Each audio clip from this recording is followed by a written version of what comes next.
Alors DR2 Connect, c'est un outil, c'est une interface de dialogue entre les laboratoires et la délégation.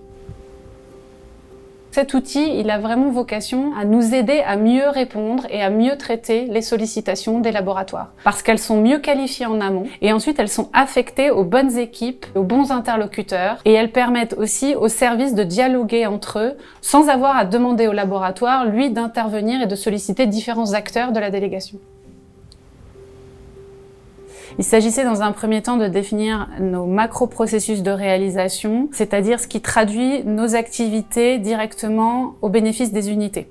Typiquement, un laboratoire qui veut nous interroger sur une thématique RH ou qui veut nous interroger sur une thématique montage, suivi de projet, il y a à l'intérieur de l'outil DR2 Connect les catégories, les boutons en fait, qui vont l'amener directement au bon formulaire et qui vont lui poser les premières questions clés pour qualifier exactement sa demande.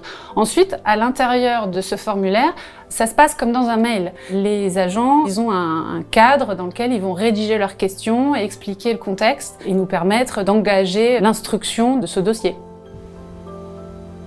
La philosophie de DR2 Connect, c'est vraiment de prendre en considération les deux usagers qui sont représentés dans l'outil. D'un côté, les unités, et de l'autre, les agents MOI 200, c'est-à-dire ceux qui traitent les sollicitations émanant des unités. Le projet DR2 Connect a démarré en s'appuyant sur un comité de pilotage au sein duquel on a retrouvé donc Liliane Tamin, à la fois responsable qualité mais aussi responsable du pôle pilotage et contrôle interne, et l'équipe du service des systèmes d'information et notamment Évariste Tiré, Alexandra Iacouti et Paolo Mora de Freitas, et moi-même pour la coordination du projet. Dès le départ, on s'est rapproché des unités pour venir valider la démarche et s'assurer qu'ils comprenaient, en tout cas qu'ils s'y retrouvaient et que c'était aussi dans leur intérêt que l'outil se mettait en place.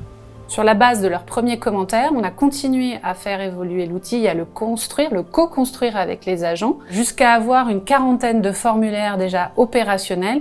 Et là, il a été important d'associer à nouveau les unités dans des grandes sessions de tests entre nos services et les unités. Donc c'était vraiment des sessions très intéressantes qui faisaient 2h30 à 3h, où on a vraiment mis dans la même salle les laboratoires qui avaient été intéressés pour participer et nos agents, et ils ont testé des formulaires et ils ont donné leurs commentaires, et ça a été très riche pour que chacun des deux côtés, ces deux catégories d'usagers, puissent exprimer ce qui était facile à comprendre, ce qui devait être modifié en termes de vocabulaire pour que tout le monde s'approprie l'outil et le co-construise. Tout le monde a co-construit.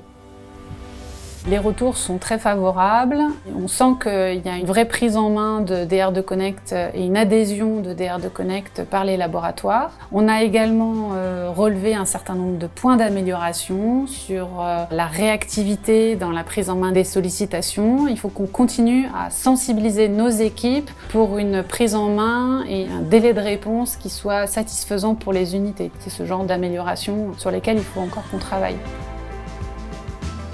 L'outil DR2 Connect, c'est aujourd'hui un outil strictement CNRS. Dans les perspectives d'évolution, il serait intéressant que les partenaires et autres tutelles de nos unités puissent aussi s'approprier cet outil pour que ça devienne la seule et unique interface qu'utilisent les unités pour solliciter l'ensemble des services supports. Parmi les leviers d'adoption de DR2 Connect, il y a celui de l'impulsion de la direction sur ce projet. Sans Christophe Giraud et sans le fait qu'il croyait dans la nécessité de mettre en place ce projet, on n'aurait pas eu tous les moyens qu'on a pu déployer. Et c'est parce qu'on a mis le pied dans cette démarche qualité qu'ensuite il y a eu l'offre de service et in fine il y a eu la conception de l'outil DR2 Connect. La réussite de ce projet tient indéniablement à tous les personnels de la délégation. C'est la force de ce projet et c'est la force de ce cristal collectif, c'est qu'il est collectif au sens réel du terme, collectif pour toute la délégation et pour toutes les unités qui sont représentées dans la finalité de DR2 Connect.